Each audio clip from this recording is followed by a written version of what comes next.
اسلام کے چوٹی کے دشمنوں میں سے ایک رائٹر ہے، مونٹگومری وارڈ کا حوالہ دے رہا ہوں۔ یہ کتاب ہے the influence of Islam on medieval Europe. اس کے پیج 21 پر میڈیکل سائنس کے اوپر اسلام کا کنٹریبیوشن اور یورپ کا موازنہ کرتا ہے خود واٹ۔ وہ لکھتا ہے کہ ایک آدمی بیمار ہوا، ایک عورت بیمار ہوئی۔ جو آدمی تھا اس کو تکلیف یہ ہوئی کہ ٹانگ میں ایک سسٹ نکل آئی، تھوڑا سا نکل آیا۔ ایسے دو کیسز ہوئے، ایک کا علاج فرینکش ڈاکٹر کو سپرد ہوا، ایک کا علاج اس نے کیا اور ایک کا علاج مسلم ڈاکٹر نے کیا۔ وہ کہتے ہیں کہ جو عیسائی ڈاکٹر تھا ٹانگ کا پھوڑا دیکھ کر ایگزامن کر کے اس نے کہا کہ اس کا بھی علاج ہی کوئی نہیں سوائے ٹانگ کاٹنے، یا ٹانگ کٹوا لو تو پھوڑے سے جان چھوٹ جائے گی اور ایک ٹانگ زندگی گزارنا، اگر ٹانگ نہیں کٹواتے اس پھوڑے سے تو موت ہو جائے گی، تو دونوں ٹانگوں سمیت مر جاؤ گے۔ اس نے اپنے معالج کو کہا کہ پھر تو بھائی مرنے سے تو ایک ٹانگ سے زندہ رہنا بہتر ہے۔ اس نے اس کی ٹانگ رکھوائی اور ٹوکے والے کو بلایا اور خوب ڈٹ کر ٹوکا مروایا، پہلا اور دوسرا ٹانگ کٹ گئی اور وہیں مر گیا۔ یہ عیسائی یورپ کا نظام ہے علاج۔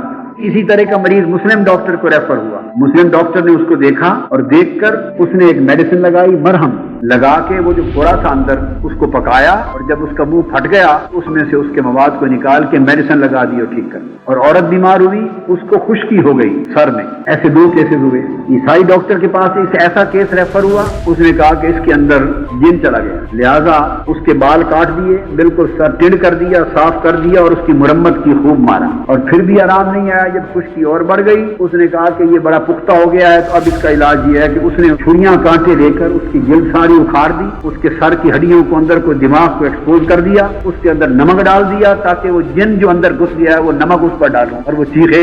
اتنے میں وہ عورت مر گئی۔ کہ مسلمان ڈاکٹر کو جب یہ کیس ریفر ہوا اس نے کہا اس کو خشکی ہو گئی ہے، خالی سبزیوں پر مشتمل اس کو تیل لگایا اور سبزیوں کو کثرت کے ساتھ کھلایا، وہ